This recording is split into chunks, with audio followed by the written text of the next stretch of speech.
So we're on the 8 Mahayana precepts today, and keeping the precepts, especially with the intention of attaining full awakening in order to benefit all living beings most effectively. So whenever we do something with bodhicitta, it creates quite spectacular merit, much more than if we do it just with if we do it just because, well, that's what everybody else is doing today, or because we want a good future life, or even because we want liberation. But, generating bodhicitta makes it quite special. So it's helpful to think during the day, especially when things come up. You notice yourself humming or singing, and then you stop and think, okay, I'm not going to do that because I really want to tame my mind and gain some control over my mind so that I can generate bodhicitta. And if you experience some hunger, again, thinking, I'm going to endure the pain of this hunger, which isn't that great after I ate a big lunch, actually. But I'm going to endure it for the benefit of sentient beings in order to keep my precepts pure. And so in that way, everything you do, whether you feel like doing it or don't feel like doing it, you kind of know what your job is and what you need to do. And so you remind yourself of your bodhicitta motivation, and that helps you do what you need to be doing with a happy mind. So with that kind of intention, then also let's listen to how to generate this quite miraculous mind of bodhicitta.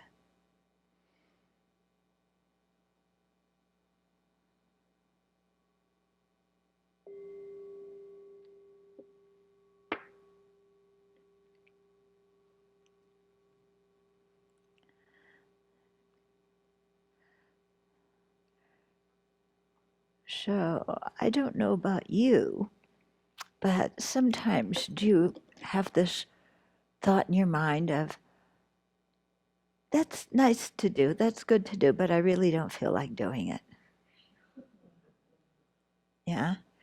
It's like, it's time to go to session, and I really don't feel like going to session. I want to study. It's study time. I don't really want to study. I want to take a walk. It's break time when you can take a walk. I don't want to take a walk. I feel like meditating. And so what you feel like doing kind of never matches what you need to be doing at any particular time. Anybody have that problem? Yeah? And it's like, yeah, I said I wasn't going to eat tonight, but,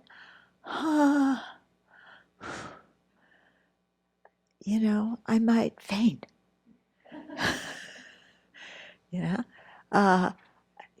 So it's very helpful, if we generate bodhicitta every morning.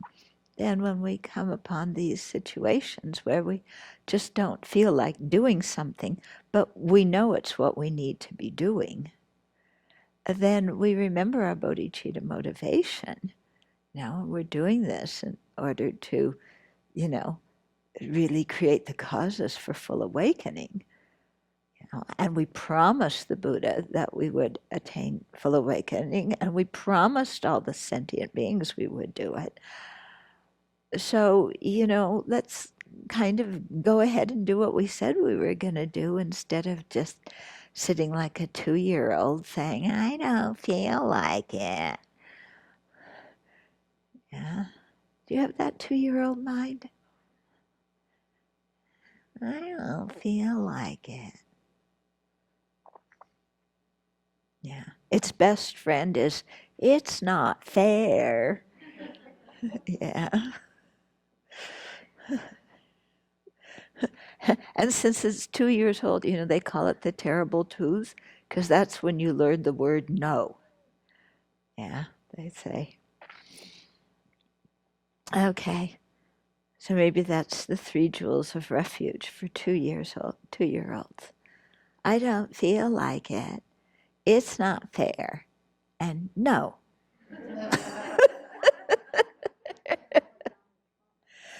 It does, doesn't it? Yes. You said it, not me. So, yeah, so remembering bodhicitta, in these kind of times can be very helpful to get us back on track and doing what we need to be doing at a certain time. Okay. So somebody asked a question, can we ordinary beings experience unworldly feelings? They are talked about in relation to the jhanic states, but if we experience pleasurable feelings as a result of our practice, or joy in others' practice, can that be considered unworldly? I think they mean transcendental. In relation to pleasurable feeling for food or music, for example. Well, definitely, feeling happy with your practice, rejoicing in other people's practice, that's certainly better than the happiness that you get from, indulging in sense pleasure. Definitely it's a different kind of happiness. Whether that's transcendental happiness, the transcendental is usually reserved for people who are Aryas. Yeah. So, if you're not an Arya, then maybe it's not transcendental happiness, but you could certainly call it Dharma happiness. And it's not, greedy sense pleasure happiness for sure. So, and actually, the more we train our mind and we get this kind of happiness that comes from practice, then the more relaxed our mind becomes, the happier and more joyful our mind becomes. And, whether it's, no matter what you call it, it's Dharma happiness and it's something good that's taking you in the right direction. Because you start to experience some joy for your practice, and then that gives you some more energy to continue with it. So it's actually a very good way to overcome the I don't feel like it mind. Yeah. What's behind the I don't feel like it mind? Self-centered thought. Imagine that. What else is behind it? Yeah, a certain kind of laziness, isn't it? Yeah. A what? Yeah, self-grasping. And it really gets us stuck, doesn't it? Yeah, we give into that mind and then, boy, and they say, that we beings are led around by our afflictions like donkeys are when you put a ring through the nose of the donkey and then you just pull it and it goes wherever you pull it. So we become like that with our afflictions and our self-centeredness. Those thoughts just, pull us around like that. Yeah. So it's helpful, to really think, kind of what do I need to be doing at this time? Yeah, what is it that's really best for me to be doing right now? And then try and steer our mind in that direction. And generating bodhicitta is a big help in doing that. And then if you're really suffering tremendously because you really don't feel like it, then you can do the taking and giving meditation, which is the subject of our teaching tonight. So, if you really don't feel like being in teachings tonight, then you can just listen to this and do the taking and giving the whole teaching session. Okay, and think about taking on the suffering of all the other people who just don't feel like being here tonight because they woke up. So, we woke up 15 minutes earlier this morning and we're just exhausted, exhausted, overwhelmed, right? Yeah. Yeah, no food, no energy, nothing. Yeah, and then we have to come and listen to teachings.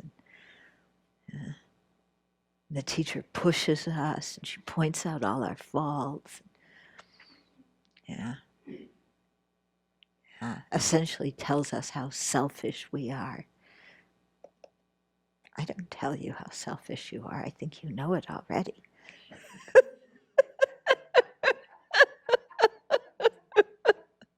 I know I'm selfish. Yeah, but maybe you don't know you're selfish. Yeah. Okay.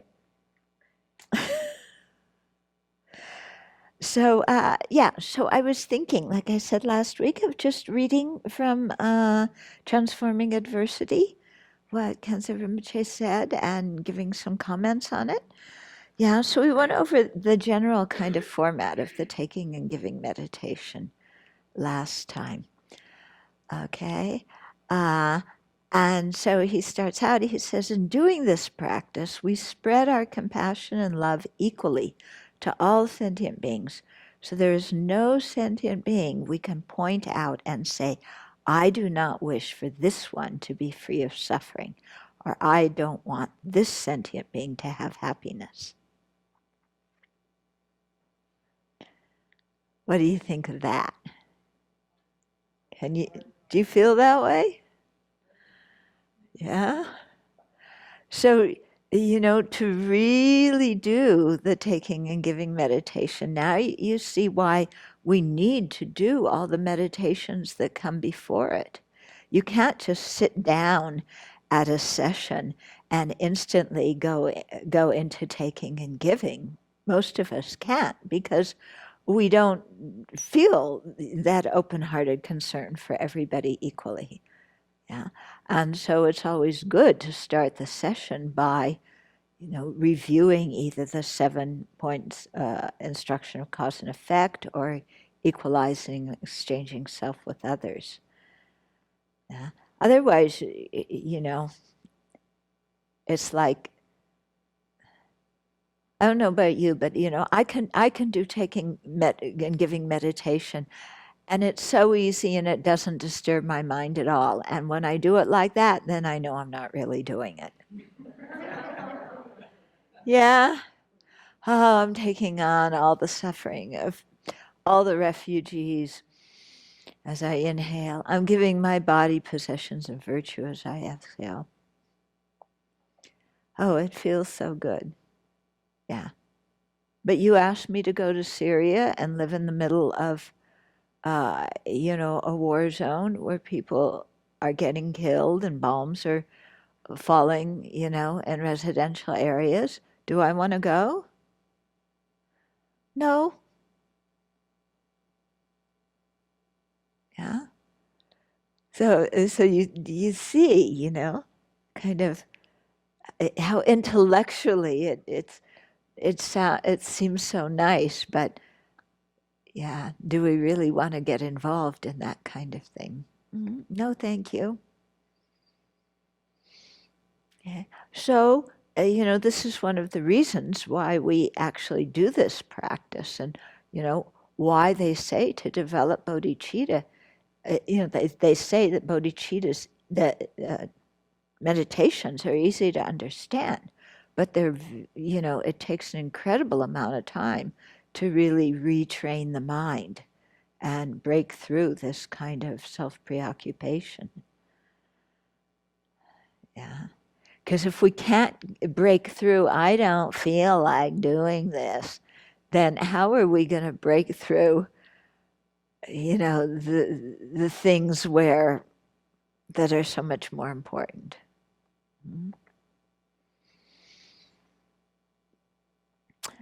Okay, so with our love and compassion embracing all beings without differentiation. Okay? So who is the person that drives you the craziest? Huh? Family. Okay. Yeah. Anybody have family that drives you the craziest? Yeah. Who else do you have that drives you the craziest? Yourself. Yeah. Who else? Huh? Okay, colleagues at work. Yeah. So you think of, somebody who just drives you nuts, yeah, or has driven you nuts in the past, who every time you even hear that person's name, something inside of you tightens. Okay. And then you think, yeah, that I'm going to spread my love and compassion equally to that person and the person who I hold the most dear in the whole world.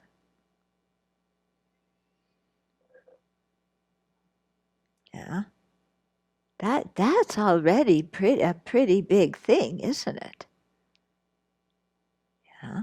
I mean, that's putting us way back at equanimity. But, but even generating equanimity is fantastic. And it's such a huge step if we can do it. Okay? So really, you know, instead of just intellectually kind of doing, taking and giving, really using it to see where our weak points are. Yeah. Oh, this is this one person that I just love so much. They're so nice to me. They're so kind to me. I don't want to ever be separated from them. And then there's this other guy who I don't trust at all. You know? And you're saying to have love and compassion equally for them? But the person I love deserves it. They're so wonderful. And this idiot, certainly doesn't deserve it. But then, it's quite interesting because the person you think is so wonderful, somebody else thinks is a jerk. And the person you think is a jerk, somebody else loves tremendously. Imagine that. That's why sentient beings are so stupid, right? Yeah, they misjudge other people's character. Only we see other people's character correctly. Ho ho. Okay. Okay, so with our love and compassion embracing all sentient beings without differentiation, we wish that all their negativities, various non-virtuous actions, the ripening results that come from their non-virtuous actions, the results similar to the cause that you experience when you're a human being, experiencing something similar to what you made other people experience, or acting in a similar way to the way you acted or thought before. So you take all of that on. You also take the environmental result on for all these different beings because you want them to be free of suffering. Yeah. So let alone the person that we can't stand, even for the person we love the most, when you reflect on their negative karma, would you be willing to take on the suffering from that karma so that they wouldn't have to experience it?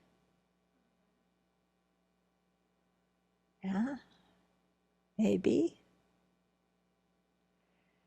How about when we think of our own non-virtue that we'll experience the result of in future lives? Are we willing to take that on now?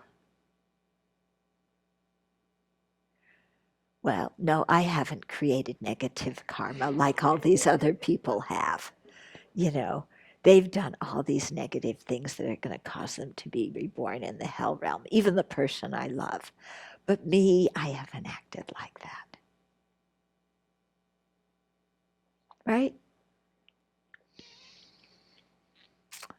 Okay, so it's very interesting to really think about this. What am I willing to take on for somebody else? And am I willing to take, what kind of perks am I looking for if I take it on? Yeah, like I'll take on your suffering, but I want to get something out of it. So what am I going to get out of it? Now, maybe you'll feel obliged to me to do a favor for me afterwards. Maybe you'll tell people how wonderful and magnanimous and philanthropic and benevolent, and you know, maybe you'll tell other people what a bodhisattva I am, and then I'll be very demure and say, "Oh no, no, no," while inside going, "I hope they believe it." Okay. But so this is how we, even if we can't really feel this right now, what we want to do is imagine feeling like this. Okay? So even if it's not a sincere feeling yet, imagine you feel like that. Now, and then, of course, notice the areas that you need to work on to get yourself to really feel like that. Okay? So we practice taking from two sources, the sentient beings and from the environment that they inhabit. Okay, so sentient beings, all their suffering, the environment, all the pollution. Okay. First, we take from the sentient beings. From the sentient beings, we take three things. Okay? Dukkha, the causes that produce it, in other words, the afflictive obscurations, and the cognitive obscurations. So those three things, okay? You're taking on their dukkha, the first noble truth, first truth. You're taking on its causes, the afflictive obscurations, and the cognitive obscurations that prevent full awakening. Okay? Okay, so the masters often recommend start taking from yourself, which is a helpful way to become accustomed to taking. In the morning, we take upon ourselves any suffering we might be headed for later in the day. We think of voluntarily accepting it and experiencing it now. This is a good practice, I mean, it's really, the whole idea is taking on, having a willingness to take on misery that you aren't experiencing right now. When we are accustomed to this, we take the suffering we will experience tomorrow, then the dukkha of the day after, the next month, the next year, and gradually our future lives as well. All the while, we are taking upon ourselves the suffering which is going to be experienced by people in the same continuum as ourself. Okay, so whoever we are now, it's our future continuum. And so those future people that we're going to be, they aren't exactly the same people that we are now. Okay, when we die, who we are now is gone, but the continuity of the mere I continues. And whoever we will be in the future will have this sense of I. Yeah, just like tomorrow, we aren't the person we're going to be tomorrow, assuming we're alive tomorrow, okay? But we know that the person we are tomorrow will feel I and will be thinking, I want happiness. Don't we? Okay, so it's thinking like that. When we are somewhat trained in this meditation, we start to take the suffering of those who are close to us, our parents, siblings, not if you think families are your biggest problem, but yeah, that's why they call it the nuclear family. Yeah. Um, okay, so parent, sibling, your partner, and friends. Finally, we imagine taking the suffering of all sentient beings in the six realms. Okay, at the time, all the time, we should think their suffering and negative karma has ripened on me, and they are free from dukkha and negativities.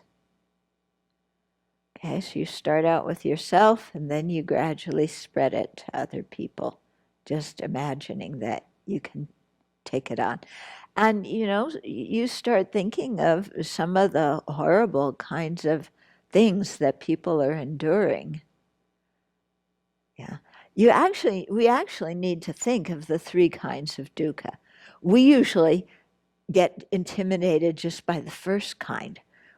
you know, it's like the third kind of dukkha. Remember, that's the one that the Aryas feel like it's an eyelash in their eye, and we feel like, well, what's the problem with that?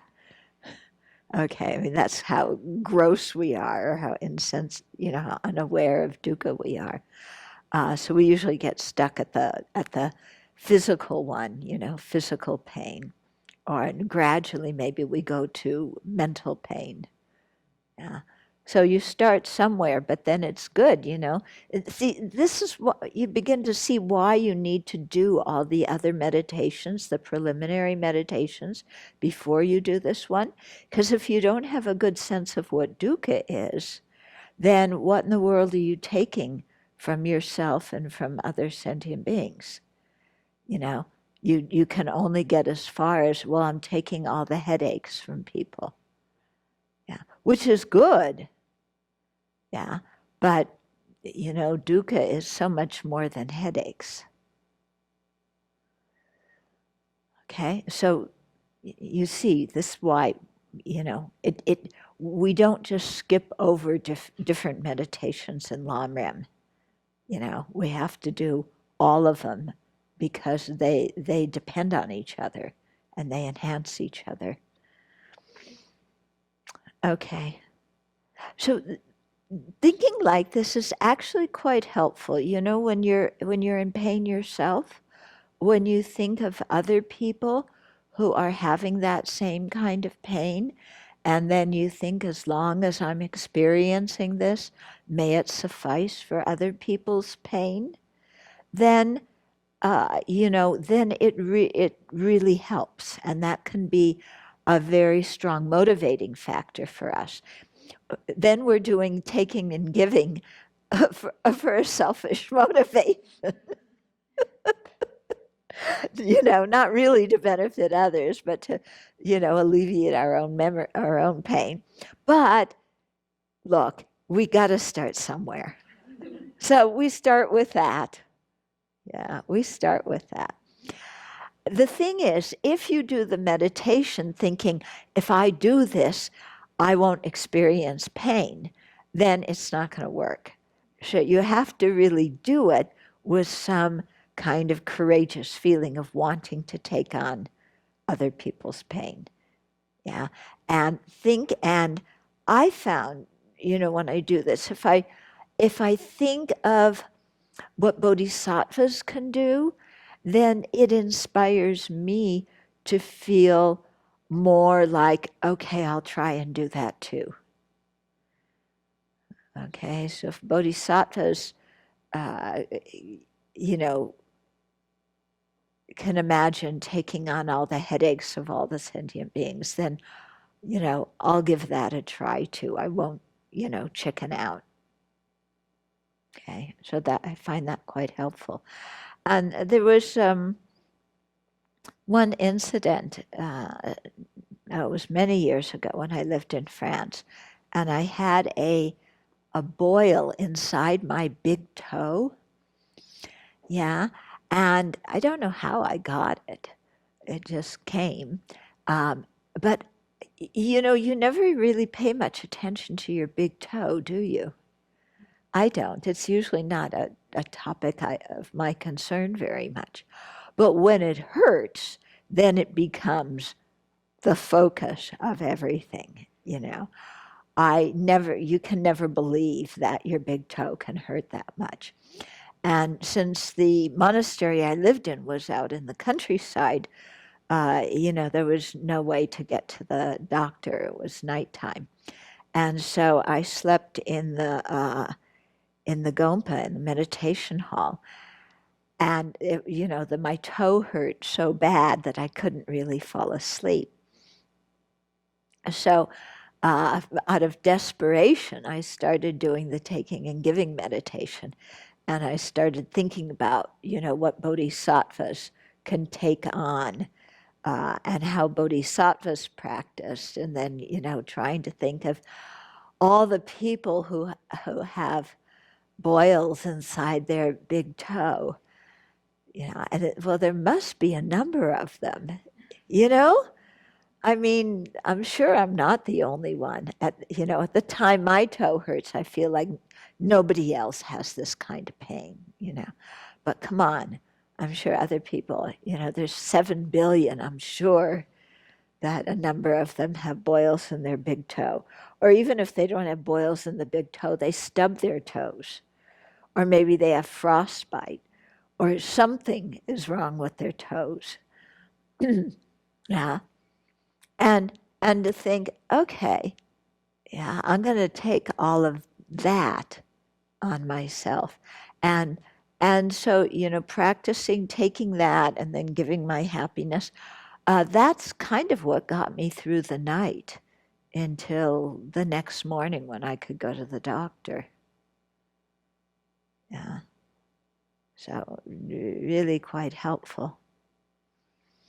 Yeah, so very good to do, especially when, because sometimes when we're unhappy, mentally unhappy, or physically we have some pain, I don't know about you, but our minds tend to go to either self-pity or anger.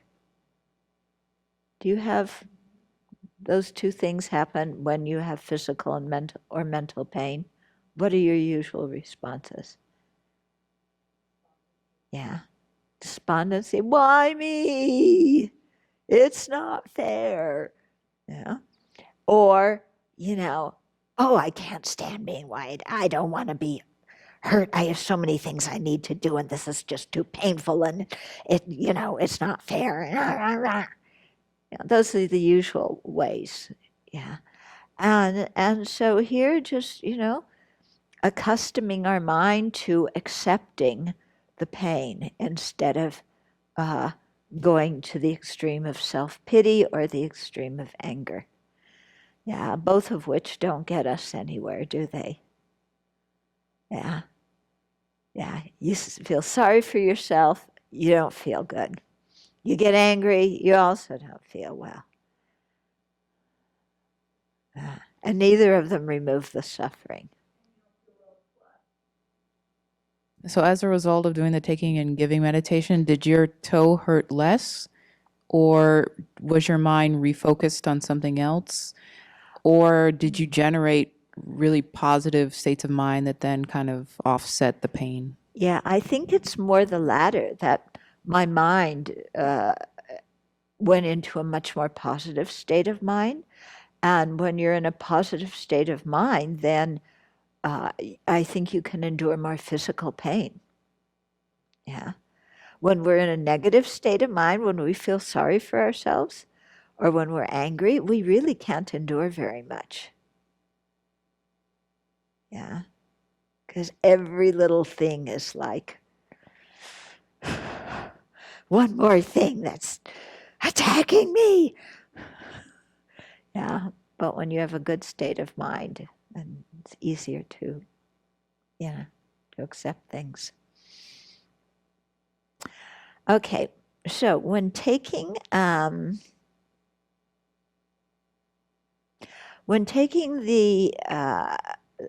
suffering, the causes, and the seeds, so it could be the seeds of the afflictions and the seeds of karma, we don't think that they land somewhere around us, but we think that they all pour onto the self-centeredness in our heart.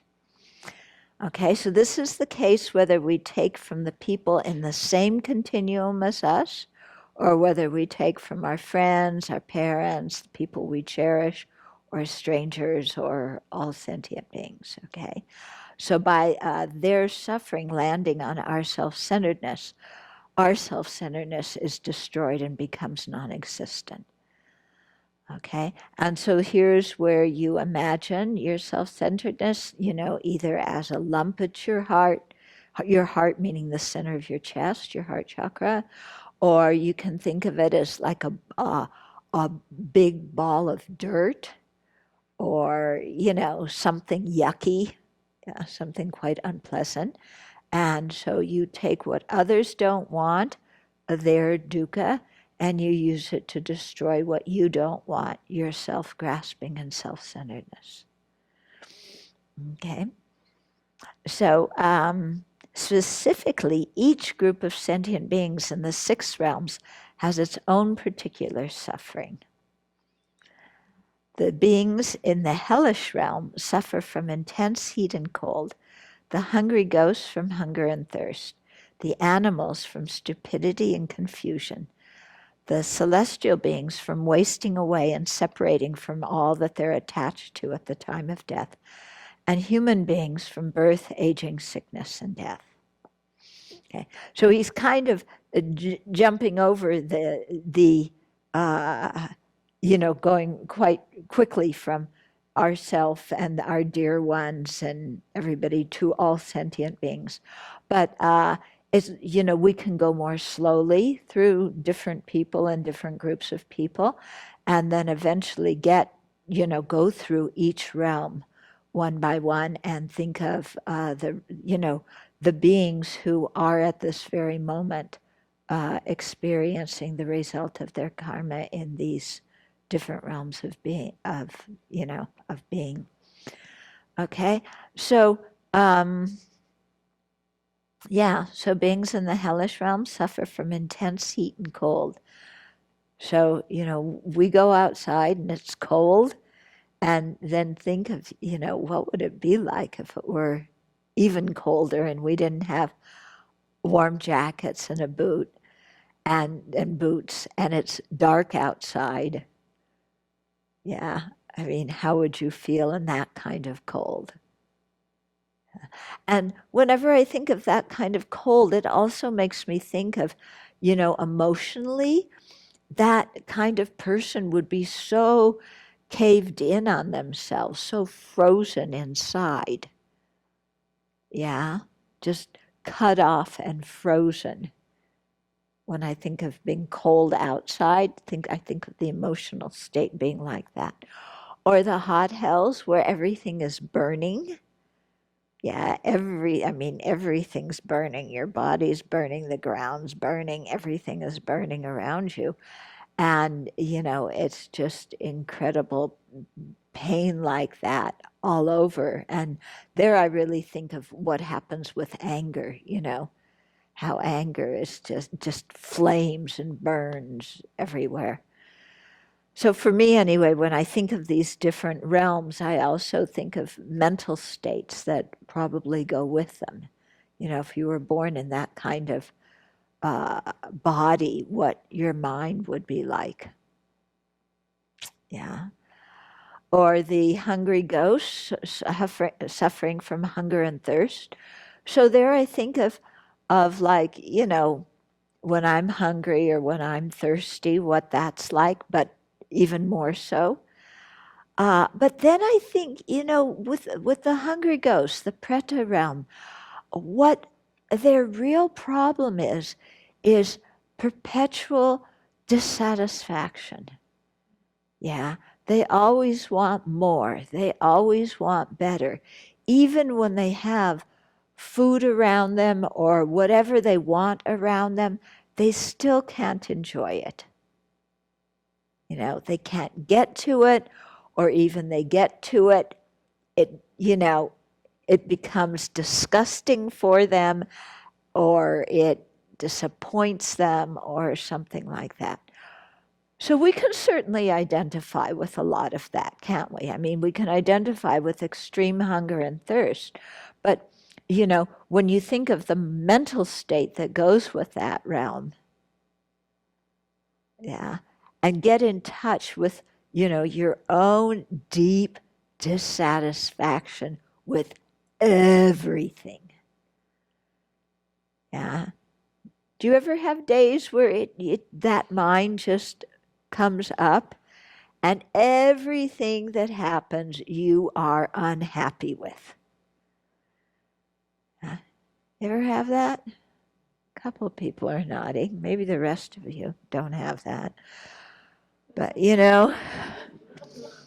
it's like I'm dissatisfied with everything. I don't feel well, and this is wrong, and that's wrong, and everything's wrong, and people don't appreciate me. And then whatever people try and do for us, yeah, get away from me. Oh, you're just saying nice things because you feel sorry for me. Yeah, you're just saying nice things because you want something out of me. Yeah, everything people try and do, So there it is.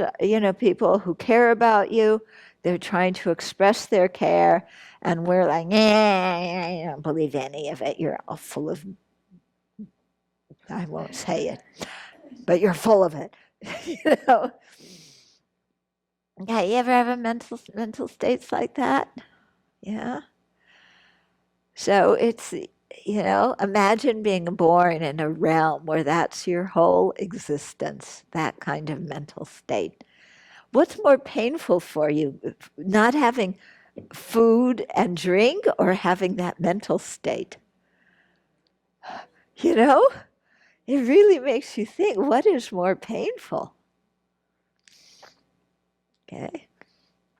And then animals, you think of what the experience of animals. So, yeah, you look at I always start with the kitties. Yeah. And just sleeping all day. Yeah. Either sleeping or eating or running around. Yeah. But your whole life, here they are in a monastery. They're living in the monastery with the Dharma all around them. And they can't benefit from it because the mind is just completely, trapped in that kind of body and in their stupidity. And then I look at the turkeys. Oh boy, I do not want to be born as a turkey. Yeah. I mean, if cats are stupid, turkeys. Yeah? You watch the turkeys? You watch the turkeys. Oh my goodness. Yeah? It's like, I really want to do a retreat sometime called Animal, our animal retreat, and talk about the turkeys and the kitties and the chipmunks. Yeah, and the squirrels, and you watch them and what is going on in their mind. And these turkeys, just, their friends are on one side of their fence, they're on the other side. The gate is open. And they're 2 feet away from the gate. And they turn around and run the other way, running back and forth along their side of the fence, not going to the gate, the open gate, and suffering so much because their friends are on the other side of the open gate. I mean, the degree of stupidity that these poor turkeys have. Yeah, it's just amazing to watch them. How much they suffer because they want to be with the other turkeys so badly.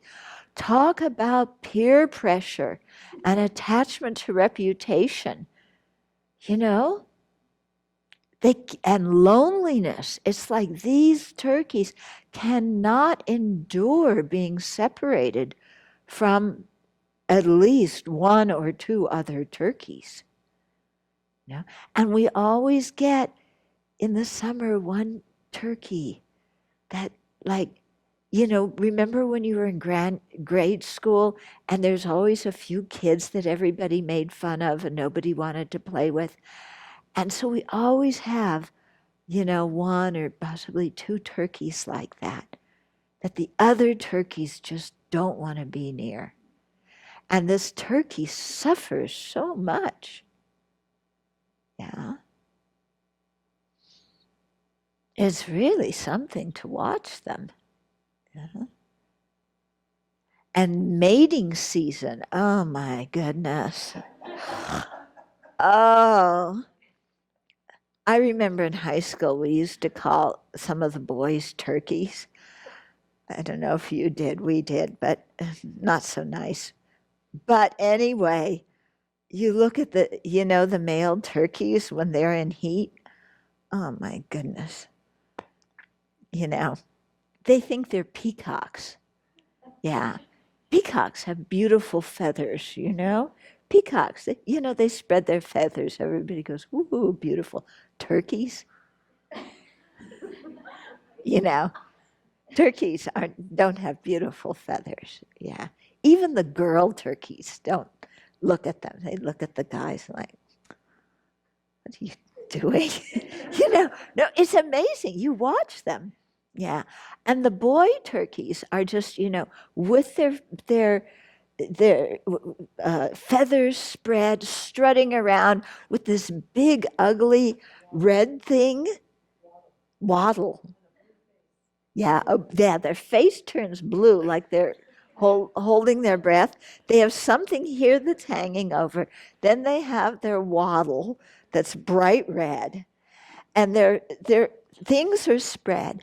And then they go to the meditation hall window and peck on the window. Yeah, you always know it's springtime because that's what the turkeys are doing, you know. And so they strut around like that. The boy turkeys fight with each other, you know, and the girl turkeys are just kind of walking around, pecking here, pecking there. They look at the boys. Oh, you guys, get off it, you know, come on. They just, you know. So the girls just ignore them. The boy turkeys are going crazy, you know. And they just follow after the girls.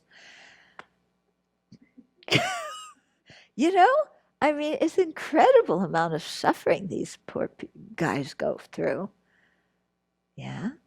And then eventually, I guess they get married, and because, yeah. Yeah, because we always see baby turkeys in the middle of the summer. So, yeah. Then you see the baby turkey. Oh, they're so cute. But then you think of what they're going to grow up and have to go through. Yeah. Yeah. And watch them every evening. Go out in the garden. Usually about 10 to 6, they'll start flying up in the trees. And, you know, how they get that big body up in a tree is amazing. You know, I think it's really difficult for them. But they somehow make it. And then sometimes you see a turkey that's disabled, and then it's so sad, you know, because it's limping around, and then sometimes, you know, it's hard for it to walk, and all the other turkeys get the food before it can get the food. Yeah, and sometimes the other turkeys gang up on that turkey, and yeah, it's a lot of misery. Yeah. And then you look at the squirrels. Yeah, the squirrels are amazing, you know. Stuff it in your cheeks, talk about it, you know, talk about greed. It's like, you know, you know, we after soak we put our stuff out there. You know, it's like the squirrels and the chipmunks are like, Yeah. And then they go up somewhere in a tree and and what we find is you're walking along a path and you'll see a strawberry on the ground. And it's like, how did this strawberry get here? And then you realize it was part of the soak log that we put out, and a turkey took a chipmunk or a squirrel took it, hid it in a tree, and it fell out of the tree. Otherwise, how do you get turkey? I mean, strawberries where there's no strawberry plants. So, I mean, that's how you get the expression squirrel something away. Yeah. So they squirrel everything away. Yeah. And and the squirrels, oh, they're awful to the baby birds. I mean, they eat the baby birds. It's horrible, horrible, horrible. Because we'll have the birds come in the spring and we have bird houses and the birds will mate and we can hear the little chicks when they start to, cry.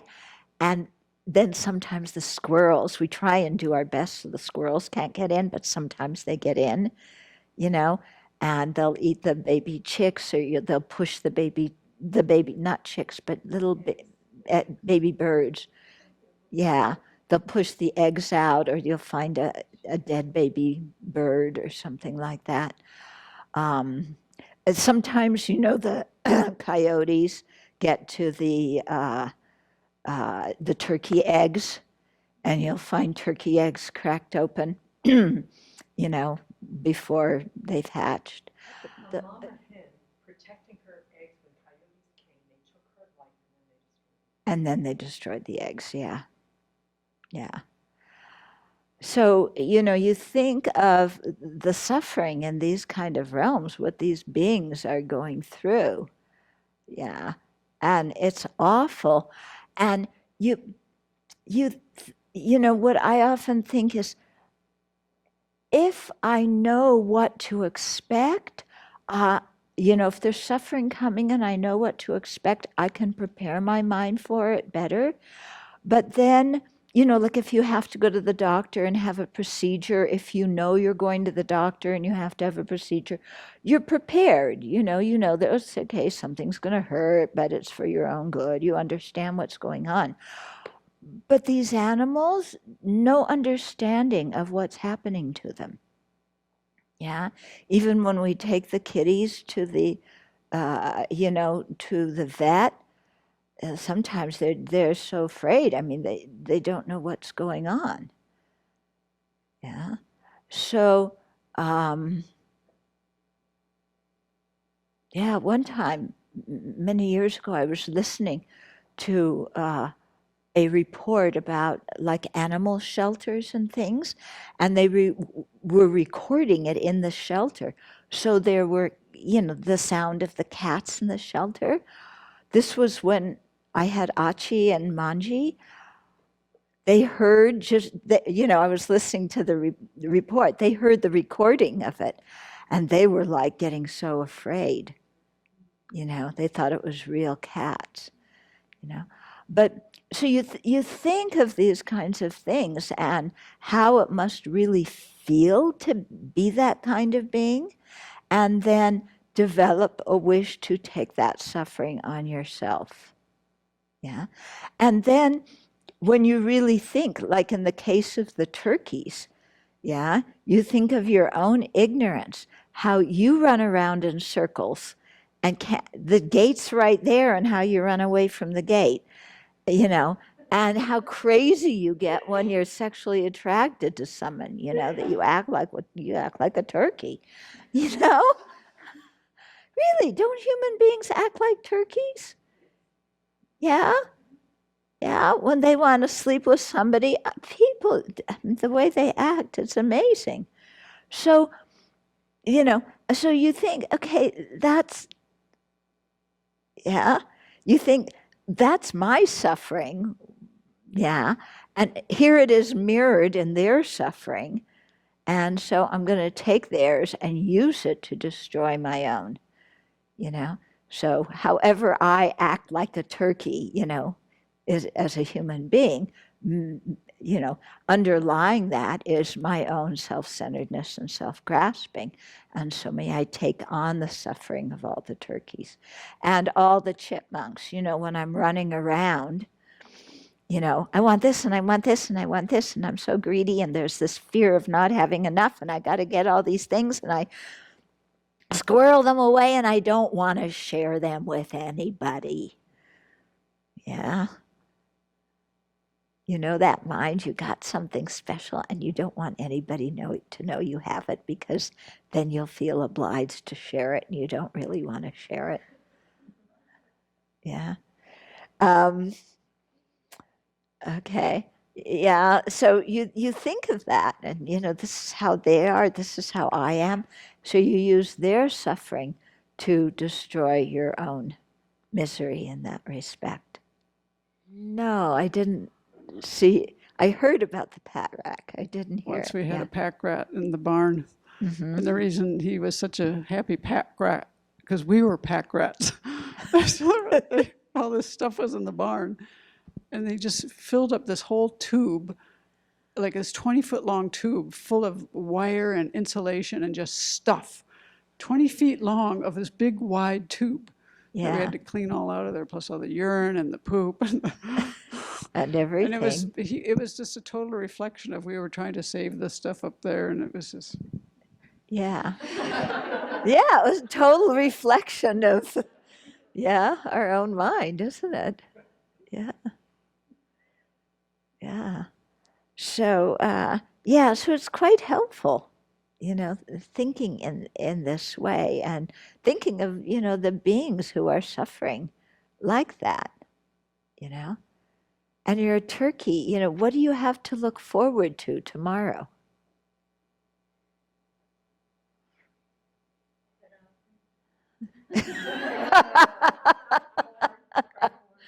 Yeah, crack corn. Yeah, all the leftover bread. I mean, that's your whole life. No meaning, no purpose, just struggling to stay alive. That's it. Yeah. And then you think of like the celestial beings who have these like in the desire realm, these super deluxe sense pleasure life. It's like they live in better than Trump Tower,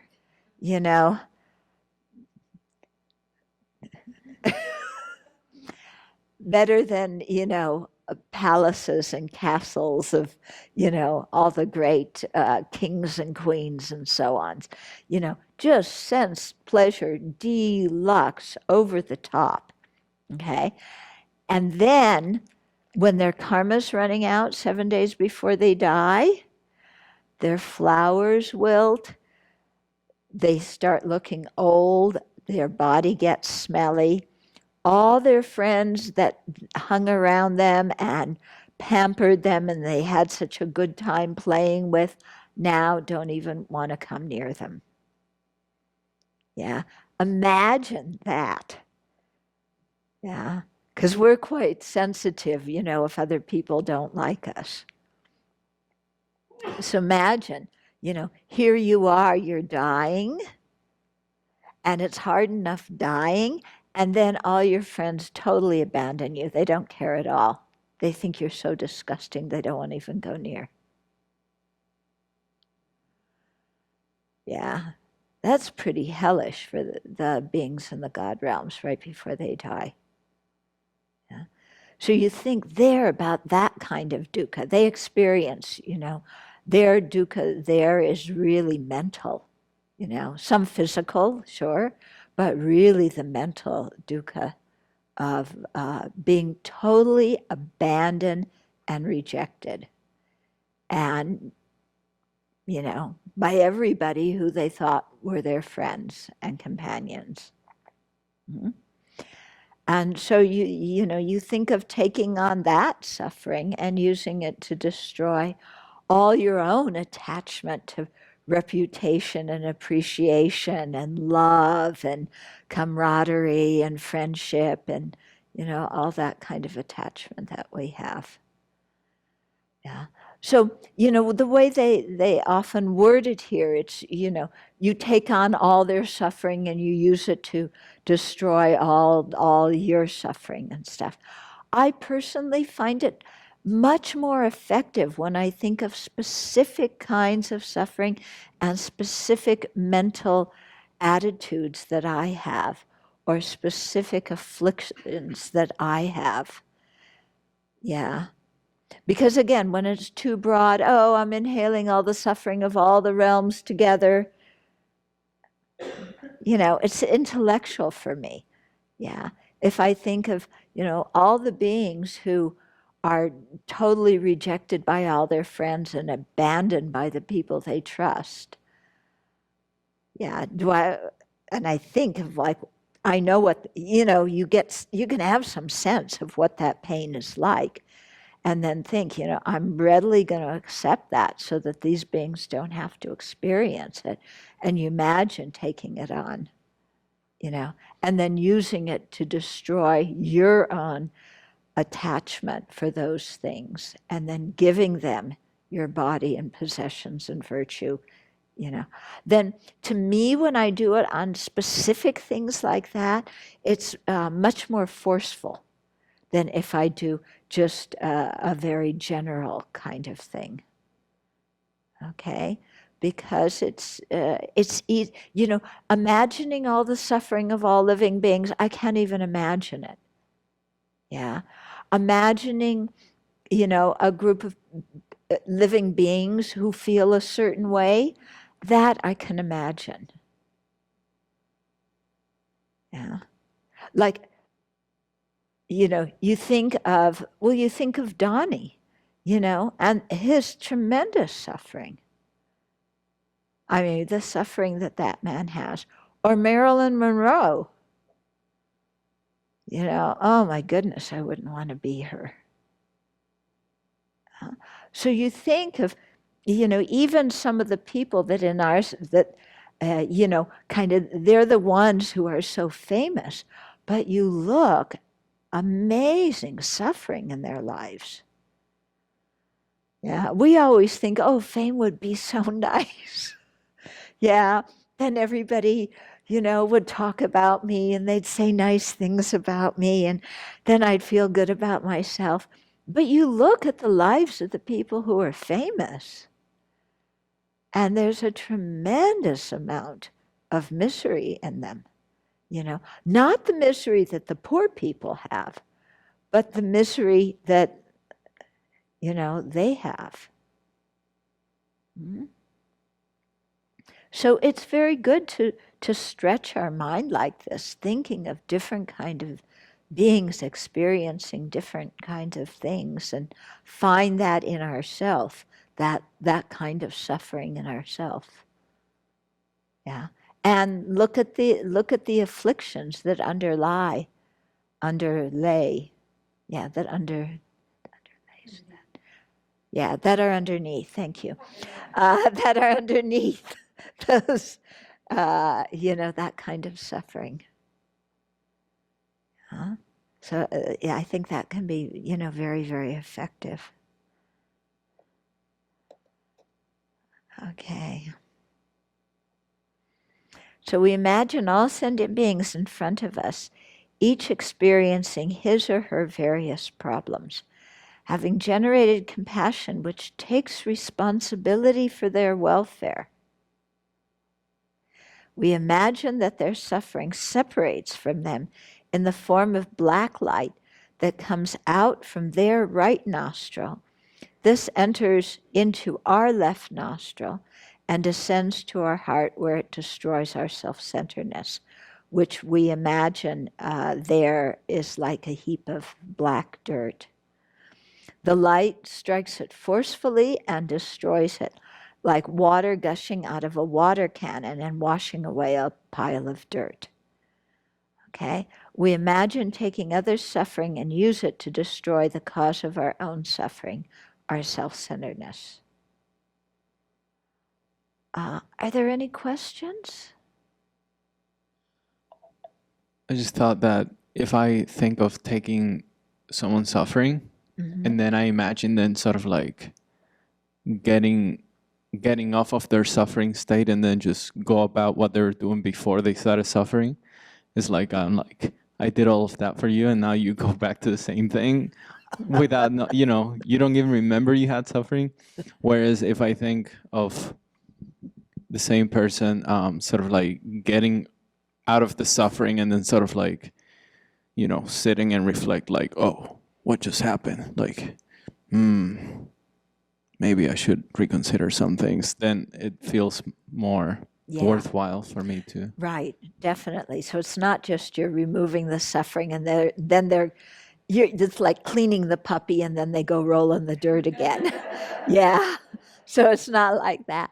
But this is where the giving part comes, because you not only take their suffering, but then you imagine giving them the things they need, and you imagine especially giving them everything that they need so that they can follow the path.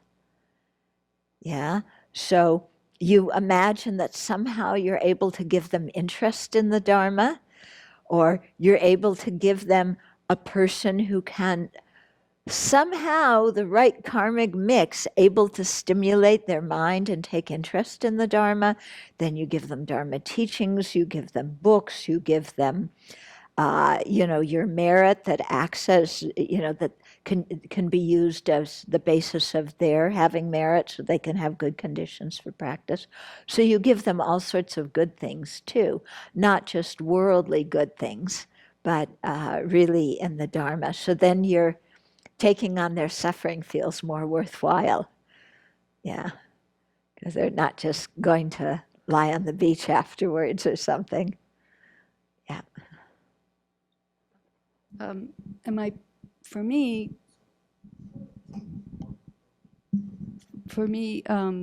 this practice is really effective with people I don't like. Is people what? I don't like, or Yes. people I'm having a problem with. Like Yes. I'm thinking about what's wrong with them. I start this practice, and suddenly I realize they're doing the best they can with what they have. So it really works on me. Yep. Yeah, I find also too that it stretches me the most when I use it for people that I don't like, or people I disagree with, the people who drive me nuts. Yeah, and then because then it really gives you an idea of their suffering and why they're doing what they're doing, that they don't really mean harm, but there's a lot of pain in their mind and they're acting out of that mind, and that's what's motivating them to do what they're doing. And then you imagine taking that away from them, and then like, oh, well, what's this person going to be like without their anger? Or what's this person going to be like without their complaining?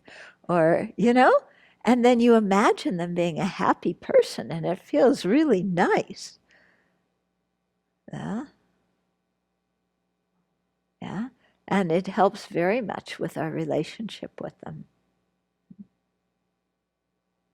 When you imagine the black light coming in and destroying the self-centeredness at your heart, you just do it repeatedly. Just kind of imagine that if you take on one part of their suffering, it destroys it once, and then you take on something else and it destroys it again. Can you keep imagining it at your heart and just destroying it? Yeah, I mean, I don't get hung up here with the details. Yeah, it destroys it. But, I'm so selfish, it's there again.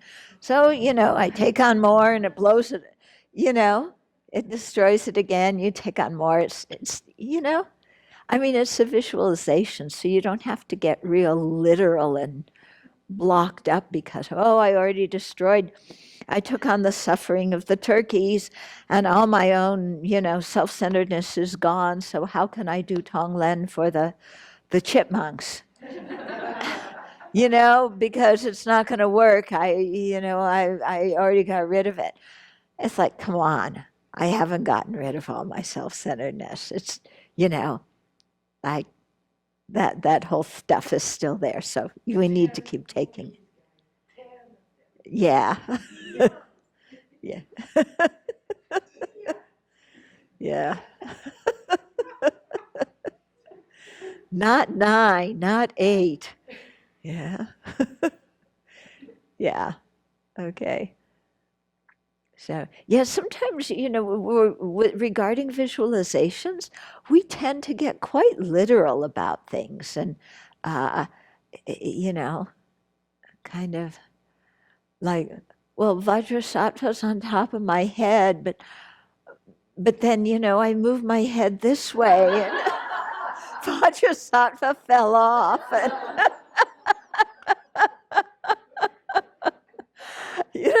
it's like, it's a visualization. He's still on top of your head. Yeah, he goes this way with you. He comes back. Yeah, he doesn't fall off and go kerplunk. He has a body made of light. Yeah.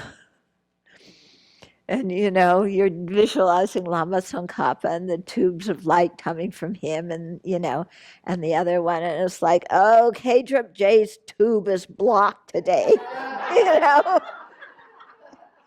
Gotta call the plumber. Yeah. No, it's just, it's a visualization,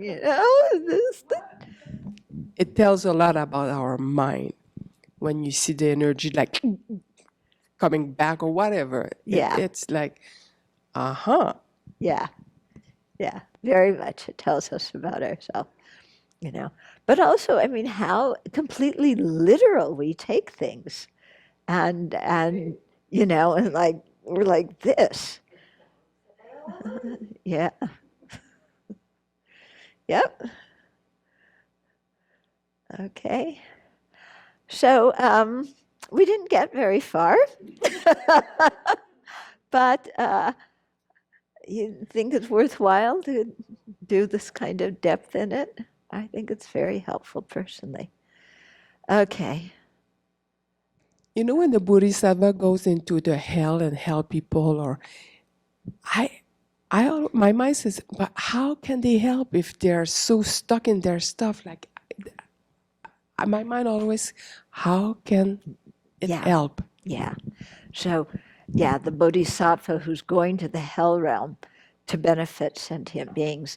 And you think, first of all, well, I don't want to go to the hell realm because of the physical pain. But you get over it, and then you think, these beings, it's so hard to get through to them. In the hell realm, they're so distracted by their physical suffering. How in the world are you going to get through to them? Yeah. And this is where,